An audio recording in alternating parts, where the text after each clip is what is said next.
Hi, my name is Javier Hernandez. My major is business with a minor in sports management. Um, Plans for post graduation is mainly to be a soccer coach. I currently am doing that. I've been doing that for the past 4 to 5 years so far. Um, Currently have like about 4 teams. Really overwhelming. Don't suggest it. But it's kind of what I want to do. I've been doing that for, as I mentioned, 5 years. So it's kind of where my career path is leading up to. And I currently enjoy it. I have little kids, I have middle school kids, and also have high school kids. So I think experience all those three age groups is pretty fun and pretty interesting to kind of um, learn from those different types of experience. The title of the presentation that I did and the title of this presentation is mainly about my research paper. Um, the title I used for my paper was the research question itself, just because I think it's a good title, but also I think it's kind of fitting for the entire paper itself. So going into that, going to skip through the my outline that I was going through for this video, but the presentation, the name of it is basically how can representation in the workplace affect the wage gap. So it's pretty interesting. I think it's pretty good in my opinion. Me and my friend went through this, going through the outline, and just kind of popped out of nowhere after I saw one article that had that. But I'll go into the article later on when we get more into this. So the thesis statement that I had for this paper was that representation in the workplace plays a core part in closing the gender pay gap. Therefore, being able to strive to follow what Europe, especially Belgium and Luxembourg, who are thriving in closing the gap and having equal pay for all genders. Um, so yeah, that's my thesis statement that I created, and it has a lot of details and a lot of things within it. So as I mentioned, Belgium and Luxembourg are just they're not at the top. The top one right now is Costa Rica, but I didn't necessarily go into that too much in this paper. Kind of focused more on Europe and U.S. just because Europe is a little bit of a powerhouse compared to the U.S., but also wanted to look into Europe just because they have more developed countries and more developed cities within there. So I kind of want to focus on that and kind of think it was a good comparative to see from the U.S. and Europe. So I think it's pretty impactful. I'll kind of talk about it a little bit more within the paper itself, and probably talk about it more in here as well. The topic interested me because it's been a lingering subject and a lingering issue the past few years. For me, the main reason is because I chose this was just to see where we at with the gender pay gap. I got before I found that research question, or before I got found the thesis statement. I wanted to do a gender pay gap, but Professor Treckler thought it was too broad, which totally understand. So therefore, I narrowed it down. Definitely made it easier on myself rather than going into different subjects such as sports, media, journalism, entertainment, and so forth.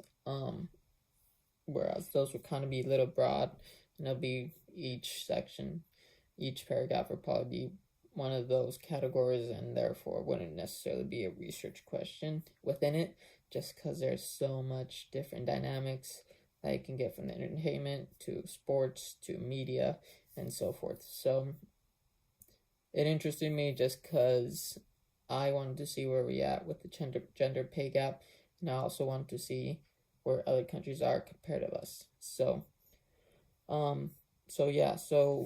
the other reason for this is I thought about the question as to do having more women in the workplace or in the workforce help get us closer to the gender pay gap? I found a lot of interesting facts and found a lot of interesting articles and a lot of interesting videos as well that shows that there is some type of truth to that there is some type of growth in the economy to that.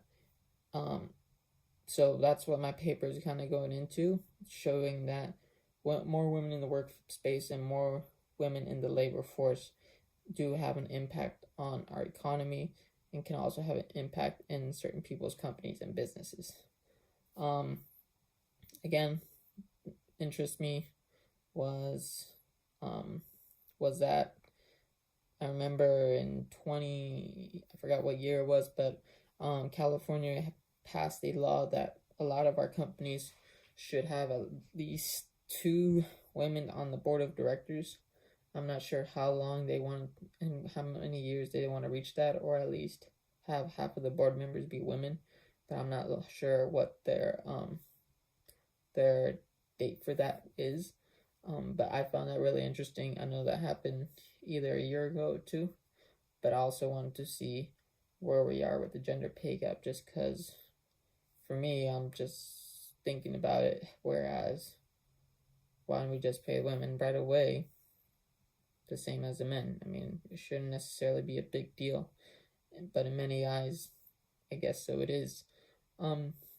So kind of go into that a little bit more into details of my opinion as to why we aren't doing it, and also go into other opinions and also have supporting facts as to why we should continue to push women in the workplace, because in my opinion, I think it will help us economically. It will kind of lead us to a more progressive United States for sure, and kind of lead us forward into a better nation and a better government and a better economy for sure. So yeah, so the academic disciplines that were used to answer the research question were that used a lot of scholarly articles, some of them which are pretty intense to read, but also I used not so scholarly articles that are pretty short, but also have a lot of information that have stats in them, that have percentage, that has graphs in them that are pretty cool and pretty helpful as well. The disciplines within it is that it's kind of hard to stay away from those articles, just because they use other information, other sources that I'm not sure if they're scholarly or they're good sources.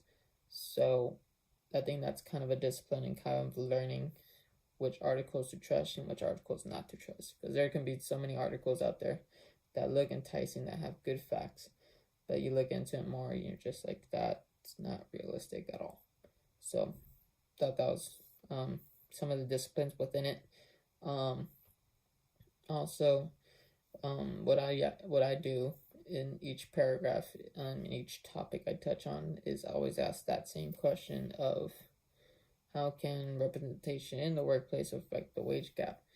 So I always use that in all my paragraphs, just to see if it does answer that question, or it does support the fact that supports my opinion towards that question.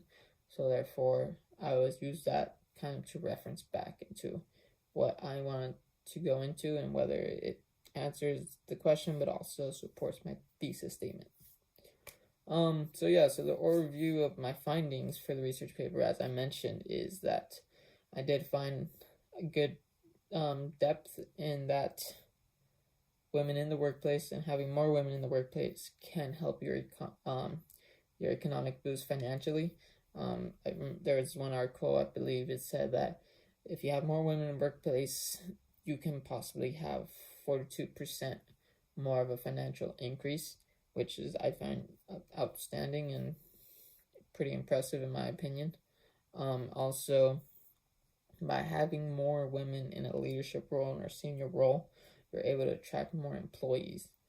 Usually not a lot, but usually there are some that do like to look at who's at the senior level, whether it's dominantly by male or dominant by female, and usually they tend to look at that and see whether they are a progressive company in a sense where they're giving opportunities to women to grow, or whether it's a dominant male and not necessarily letting women kind of grow within the company. So there are some women that want to take that risk and trying to be the first one to be that opportunity, which is fine. Whereas other ones rather play a safer option and not go through that stress, and not sure how long that would take in order to go into putting in the work in order to get forward in the company. So yeah. Another finding that I did about Europe was pretty interesting in my opinion, was that they have an equal pay day, which I never heard of, but recently did, and it kind of sets the day, which is on November 3rd of every year, and kind of raises awareness. Many women employees do not take pay for the next 2 months as a symbolic, in a sense where it's kind of unjust that women have significantly less pay than the men. And on average in the European Union, the average of that is 16%, which is 16% less than the men. So they take a pay cut for the last 2 months of the year, which is basically the 16% left of the year. So they kind of do it symbolically in order to prove a point in a sense. And within that day as well, they have legislatives ready for government to look over, for Parliament and members of state to look over and see which ones they want to pursue into, and see which ones they want to move forward with it or which ones they don't. And but yeah, for me, I find that interesting, just because why do we have to have one day out of the whole year to focus on that?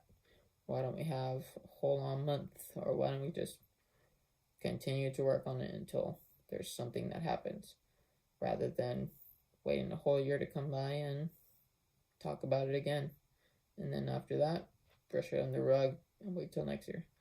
Kind of find that weird, but yeah, but I mean, at least there's something within that they're being productive about it and trying to figure out ways in order to close the gap. As I mentioned, their average EU, the European Union's, whoever's part of the European Union, their average is 16.2. But for instance, the UK is at 20, as well as some other country I can't say it off the top of my head, but obviously Belgium and Luxembourg are probably one of the lowest. That brings that average way down. For my conclusion, I kind of reiterate my thesis statement, but also bring in my own opinion as well as to why we might be in this predicament, but also as to how to move forward and how we can probably progress in a faster rate. So yeah, I go back to my thesis statement, which I will reiterate again, is representation in the workplace plays a core part in our closing in the gender pay gap. Therefore, being able to strive to follow what Europe, especially Belgium and Luxembourg, who are thriving in closing the gap and have equal pay for all genders. So again, what US is trying to strive for is closing the gender pay gap as soon as possible. Well, not as soon as possible, as close as possible. Trying to follow what Belgium and Luxembourg and what their model is, as well as the EU, because as a whole, the EU's average is way lower than the United States. I think the United States is around 36, and like as I mentioned, the UK is around 20. So it is a big difference, and kind of figuring out what the EU is doing, and kind of an example of that is the equal pay day, but also what the US is doing is just kind of brushing it under. Once it pops up again, they'll deal with it. but if it doesn't pop up again, they won't deal with it. But good thing there is some type of progress, especially within the House of the House and the government, that we have more women represented in there, that there is some type of progress and some type of hope that more women are being represented in a higher level, in a senior role, in a sense, where it's in a government role as well. And hopefully they can probably put something forward in order to help their cause, but also convince others within the House and probably within Congress as well, in order to push some type of legislative forward and try to make some type of progress in order to get us closer to gender wage gap and close that gap, and also be some type of a leader. And as we always say in the United States, we want to be the first to be everything, and lead by example. And I think there should be one way to do so, and in order to have equality within the genders, and also kind of abolish and kind of being ridiculous having a gap between men and women, since we're both equals, just different names, I guess. But yeah.